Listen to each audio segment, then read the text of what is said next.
hear from the sister's side. Finally, my name's Tanya. I work for Cisco. I'm not here to disagree with anything, but I've always had a lot of people, especially Muslims, well, not a lot of people, just Muslims, always telling me, because you're a Catholic, you're going to go to Jahannam, but we're Muslims, you need to convert and you will go to heaven. According to me, I'm a good Catholic. I try to be a good Catholic. I don't intentionally commit sin. But does that mean because I'm a Catholic, I'm going to go to hell, and if I'm a Muslim, I'm going to go to heaven? Sister asks a question that many of her Muslim friends say, because she's a Catholic, because she's a Christian, she will go to hell. That is it true that because she's a Christian, you will go to hell? Sister, according to me, if you're a true Christian, if you truly follow the teachings of Jesus Christ, peace be upon him, inshallah you shall go to Jannah.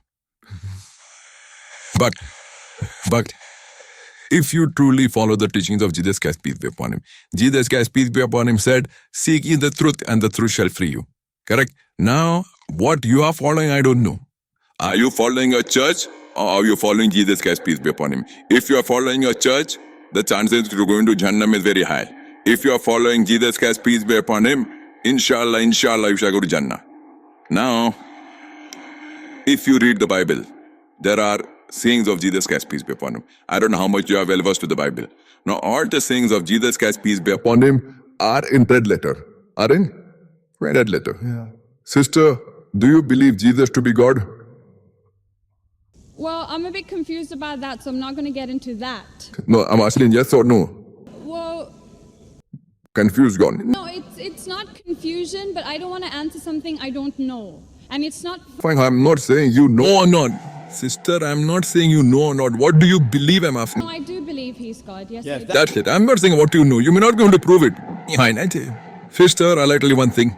Islam is the only non-Christian faith which makes that an article of faith to believe in Jesus Christ, peace be upon him. No Muslim is a Muslim if he does not believe in Jesus Christ, peace be upon him. We believe that he was one of the mightiest messengers of God. We believe that he was born miraculously without any intervention. We believe that he was the Messiah, translated Christ. We believe that he gave life to the dead with God's permission. We believe that he healed those born blind lepers with God's permission. The Christian and the Muslim, they are going together. But one may ask, where is the parting of ways? The parting of ways is, sister, that most of the Christians, almost all, they believe that Jesus Christ, peace be upon him, is Almighty God. They believe he claimed divinity. In fact, if you read the Bible, there is not a single unequivocal statement. There is not a single unambiguous statement in the complete Bible where Jesus Christ, peace be upon him, himself says that I am God, or where he says worship me. Sister, if you can point out a single unequivocal statement, a single unambiguous statement anywhere from the Bible in which Jesus Christ, peace be upon him, himself says that I am God, or where he says worship me, I am ready to accept Christianity today. In fact, if you read the Bible, I'm not talking about you accepting... I'll come to it. No, I'm not on my answer. I'm giving you, yes, I'm making up my answer. You got half the answer. I'm giving the complete answer, Isha. You got half the answer. Okay. I told you that if you're a true Christian, you shall go to Jannah. You don't know what a true Christian. I'm giving you information about true Christian is. If you read the Bible, Jesus Christ, peace be upon him, said in the Gospel of John, chapter number 14, verse number 28, my Father is greater than I. Gospel of John, chapter number 10, verse number 29, my Father is greater than all. Gospel of Matthew, chapter number 12, verse number 28, I cast out devils with the Spirit of God. Gospel of Luke, chapter number 11, verse number 20, I with the finger of God cast out devils. Gospel of John, chapter number 5, verse number 30, I can of my own self do nothing. As I hear, I judge. And my judgment is just, for I seek not my will, but the will of my Father. Anyone who says, I seek not my will, but the will of Almighty God is a Muslim. So Jesus Christ, peace be upon him, submitted his will to God. He was a Muslim. He never said he was God.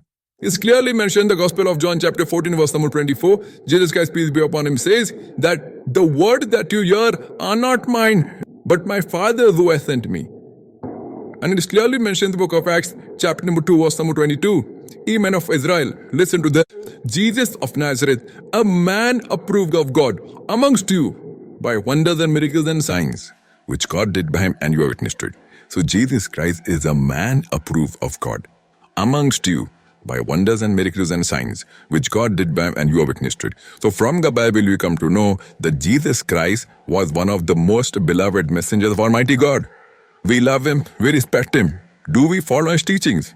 If you compare what Jesus Christ, peace be upon him, said in the Bible, I told that yesterday that we Muslims, we follow more of the teachings of Jesus Christ, peace be upon him.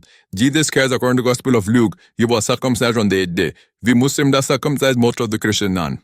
Jesus Christ, peace be upon him, said, you have to follow each and every law. Gospel of Matthew, chapter 5, verse number 17. Everything on the Old Testament, you can't break one law or dot or a tittle. As I mentioned in my speech, it's mentioned in the book of Deuteronomy, chapter 14, verse number 8, in the book of Isaiah, chapter 65, verse 2 to 5, and the book of Leviticus, chapter number 11, verse number 7 to 8, that you should not have pork. We Muslims don't have pork, but most of the Christians have pork. It's mentioned in book of Ephesians, chapter 5, verse number 18. Book of Proverbs, chapter 20, verse number 1, you should not have alcohol. Muslims don't have alcohol, but Christians have alcohol. So if Christian means a person who follows the teachings of Jesus Christ, peace be upon him, then we Muslims are more Christian than the Christian themselves. So if you become a true Christian and truly follow the teachings of Jesus Christ, peace be upon him, said in the Gospel of John, chapter number 16, verse number 7, it is expedient for you that I go away. For if I go not away, the Comforter shall not come. For if I go, shall I send him? It's mentioned in the Gospel of John, chapter number 16, verse number 12 to 14. Jesus Christ, peace be upon him, said, I have many things to say unto you, but ye cannot bear them now. For he, when the Spirit of truth shall come, he shall guide you unto all truth. He shall not speak of himself. All that here shall he speak. He shall glorify me. Verbatim quotation from the Bible, King James Version. So Jesus Christ is prophesying about the coming of the last and final messenger, Prophet Muhammad, peace be upon him. If you are a true Christian, if you truly believe in Jesus Christ, peace be upon him, you have to believe in the last and final messenger, Prophet Muhammad sallallahu alaihi wasallam. So if you're a true Christian, you'll believe in Prophet Muhammad, and inshallah you shall go to Jannah. Hope that answers the question, sister. Thank you.